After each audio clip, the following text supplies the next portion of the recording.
touch on something that Sarah Flounders mentioned, which is that today in the General Assembly, the representative of my country, Canada, is raising or has raised a resolution which is not about human rights. It's not about the people of Syria.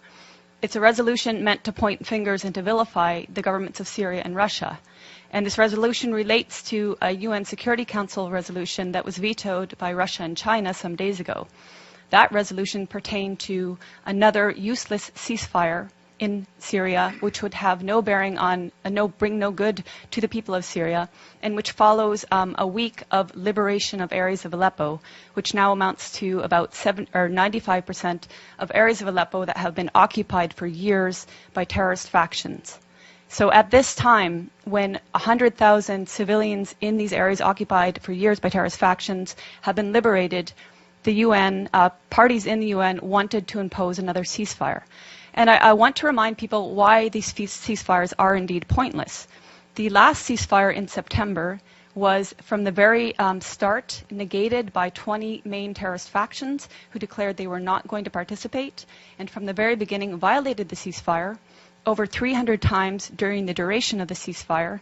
And not only these terrorist factions, while the Syrians and while the Russians adhered to the tenets of the ceasefire, but the American-led coalition itself violated the ceasefire by targeting Syrian army positions in Deir ez-Zor, killing at least 83 Syrian soldiers in a prolonged attack that lasted nearly 1 hour and which enabled ISIS to overtake that position. So this is one reason why a ceasefire is pointless at this point in time. There is no faith that any of the parties that the US and Western leaders who have funded these terrorists, there's no faith that they can actually control the terrorists and get them to adhere to a ceasefire. And the people of Aleppo want Aleppo to be completely freed. And I speak having been to Aleppo 4 times, and this is the will of people in Aleppo. So on that note, I'd just like to talk about, briefly, I've been to Syria 6 times since 2014, 2 of which were with international delegations, and 4 times were independently on a visa I applied for, paid for, and waited for. My trips have been self-funded or fundraised, and I've gone at my own risk and been able to travel freely in the country to areas I wish to travel to. I've been many times to Homs, to Malula, to Latakia, Tartus, Siath, Sweda, and again, Aleppo 4 times. And I mention these because I think it's important people realize I have, wherever I've gone, I've spoken in Arabic to the people I'm speaking with. What Donna, what Sarah have said, that the people support their army and government is absolutely true. Whatever you hear in the corporate media is the complete opposite. And on that note, what you hear in the corporate media, and I will name them, BBC, Guardian, New York Times, etc., on Aleppo is also opposite of reality. Aleppo since 2012 has been inhabited by different terrorist factions, among them al-Nusra, among them the so-called Free Syrian Army, which has committed the same heinous acts of terrorism as al-Nusra, as ISIS, as Ahrar al-Sham, as Nuruddin al-Zinki, which beheaded a 12-year-old Palestinian child, and somehow is still deemed moderate. Since 2012, these areas of Aleppo, which have now recently been freed, their occupation by these terrorist factions has meant the greater Aleppo, the 1.5 million plus population of greater Aleppo have suffered sieges, denying them food and medicine. They've suffered for years a want of electricity and water, and they've suffered daily bombardment by these terrorists of mortars, of gas canister bombs, which are improvised and made locally, of water heater bombs, which are even more powerful and can level floors of entire buildings, of conventional weapons like Grad rockets supplied by the West, and etc. As I said, they've suffered these attacks on a daily basis, and even now, because there are still Western-backed terrorists in pockets of Aleppo, there are still mortars and gas canister bombs raining down, and people are still dying in Aleppo. This is another reason why the liberation and securing of these areas is imperative, because that will actually bring peace to Aleppo. Now, my colleagues here mentioned the nature of unity in Syria and the fact that Syrians see themselves first as Syrian before any sect. This is an important point because our media and the Gulf media has made Syria out to be sectarian, which is something the Syrians themselves have denied. But it's a tool to make people confused. It's a tool to make people believe that it's Sunnis against Bashar al-Assad, when in fact, bear in mind that Aleppo is overwhelmingly Sunni and is with the government and is with the army and is suffering from the terrorists who declare that they are liberating the city in Syria. Other points about Aleppo are hospitals in Aleppo have been attacked. I'm sure you've heard in the media that hospitals have been attacked. Well, this media is referring to the pockets of Aleppo that were occupied by terrorists. And they have manufactured stories, and I can give you a precise account. In April of this year, there was a hospital called the Al-Quds Hospital, which in a concerted effort, all media said was attacked and targeted and badly damaged by either the Syrians or the Russians. In fact, the Russians had satellite imagery showing that this hospital was in the same shape that it was in October 2015. No difference. Therefore, it was not attacked. Months later, The Guardian, which is a prominent British newspaper, actually said the Al-Quds Hospital that it had alleged months prior to be attacked and destroyed was treating victims of so-called chemical weapons attacks. So even the media that is lying is inconsistent in their lies. But there have been hospitals attacked. I went to the Al-Dabit Hospital, which is in Aleppo City. It's a maternity hospital. It was attacked on May 3rd, and 3 women were killed. You would think this would be something raised at the UN or by so-called human rights groups, but it was not. In December 2013, the Kindi Hospital was attacked and destroyed. It was the largest and best cancer treatment hospital in the Middle East. It was destroyed by al-Nusra terrorist truck bombings. And in fact, in recent media reports on Aleppo, again alleging Syrian or Russian strikes on hospitals, Fox News actually had the audacity to use a photo of Al-Kindi Hospital and allege that this is in eastern areas of Aleppo and that this hospital had been attacked by Syrian or Russian strikes. This goes to show how much the media has been lying from the very beginning about Syria and continues to lie. When I went to Aleppo, I spoke with the Aleppo Medical Association. They comprise 4,160 active and registered doctors. More lies in the media have said the last doctor in Aleppo, the last pediatrician in Aleppo. Of these over 4,000 doctors, 800 of them are specialists. So you can see that when the media talks about Aleppo, it's talking about areas that were occupied by terrorists. And it's completely negating the suffering and the will of the Syrian people in Greater Aleppo. When I was in Aleppo in July, I got a taste of some of the bombings by these terrorist factions. There was an explosion about half a kilometer away at Hatat Baghdad, and I don't know how many people were killed that day, but it was close enough that it was a massive plume of smoke. About 5 minutes later, an explosive bullet fired from an area occupied by terrorists landed about 15 meters away from where I was. If it had hit parked cars, I wouldn't be here speaking. A day later, a good friend of mine, his mother was killed by one such explosive bullet. So this is just a small taste of what people are suffering on a daily basis. In November, when I was there with a delegation of Western journalists, including from the New York Times, LA Times, BBC, etc., on November 3rd, there were a series of attacks throughout the day with Grad missiles, explosive vehicles, and other explosive bullets and snipings. By the end of the day, 18 people, civilians, were murdered, and over 200 were injured, including critically. We were at the Al-Razi hospital, which is one of the main hospitals, and we saw the maimed people pour in. And this was just one day of many of endless days in Aleppo. On November 4th, we were at the Castello Road humanitarian crossing. This was a day that was meant to allow the people in eastern areas of Aleppo that were inhabited by terrorists to evacuate. And this was not the first time. On prior occasions, the Syrians and the Russians had opened 8 humanitarian corridors to enable people to leave. These were attacked by terrorist factions heavily. Even that day on November 4th, the Castello Road crossing was attacked, twice with mortar shelling when we were there and 5 times afterwards.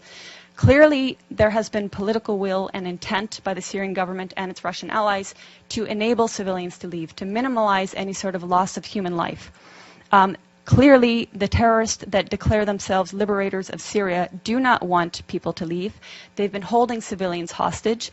And if you're following reports that are not BBC and that are not New York Times, you will see countless testimonies of civilians, of the 100,000 civilians who've been liberated the last week, saying, thank God for the Syrian Arab army that liberated us, and the terrorists were hoarding food, they were preventing us from having food. This is all documented.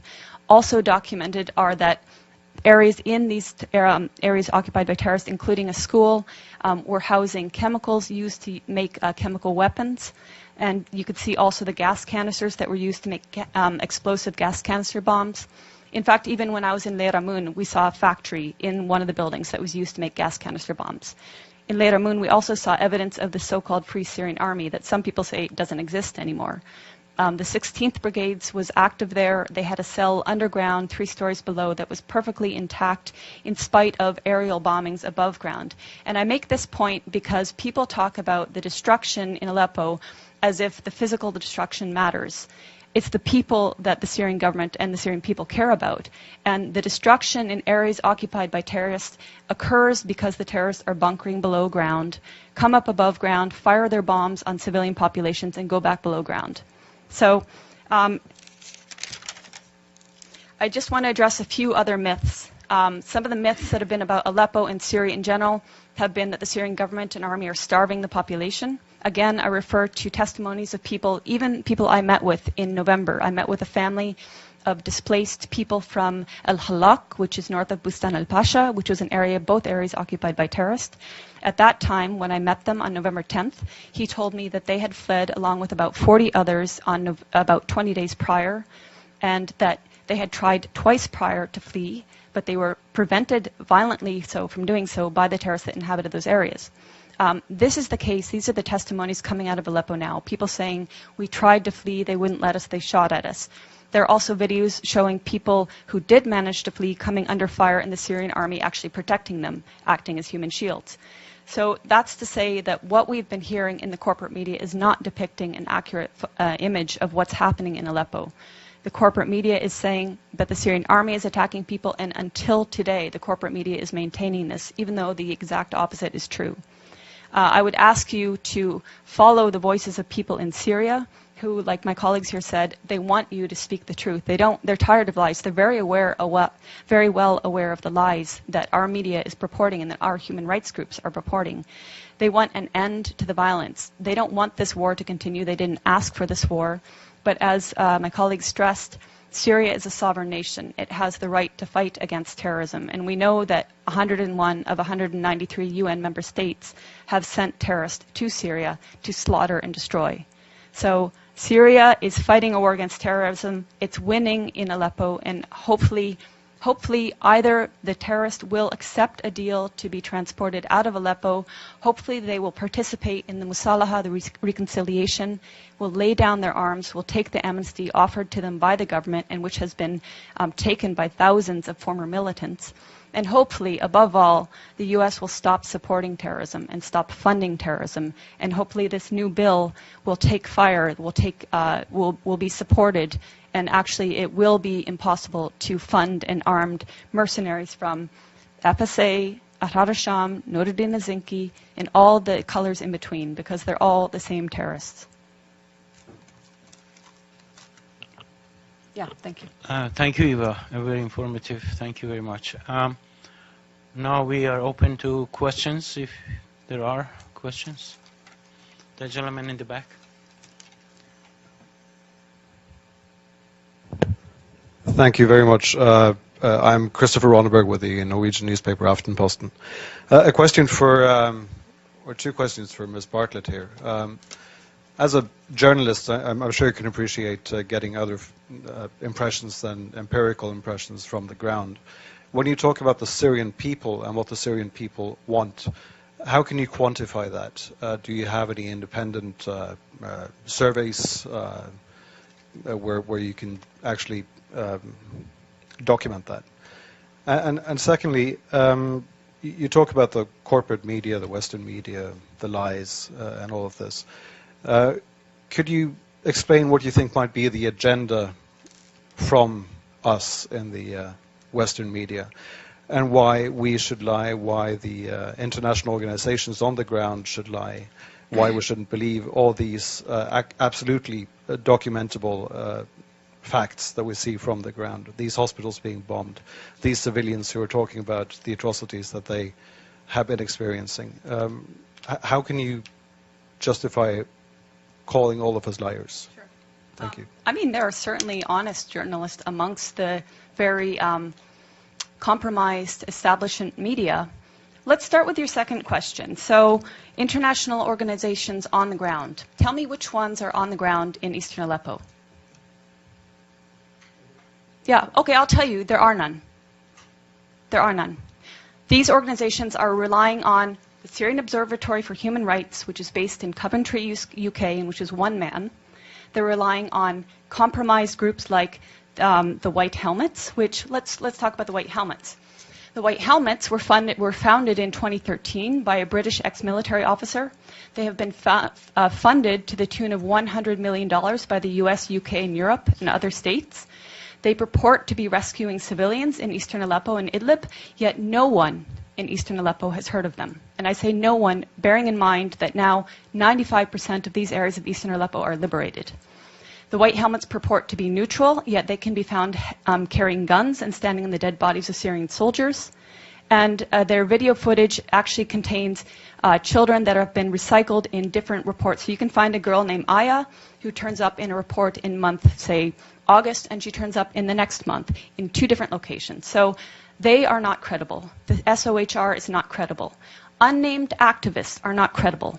Once or twice, maybe, but every time, not credible. So your sources on the ground, you don't have them.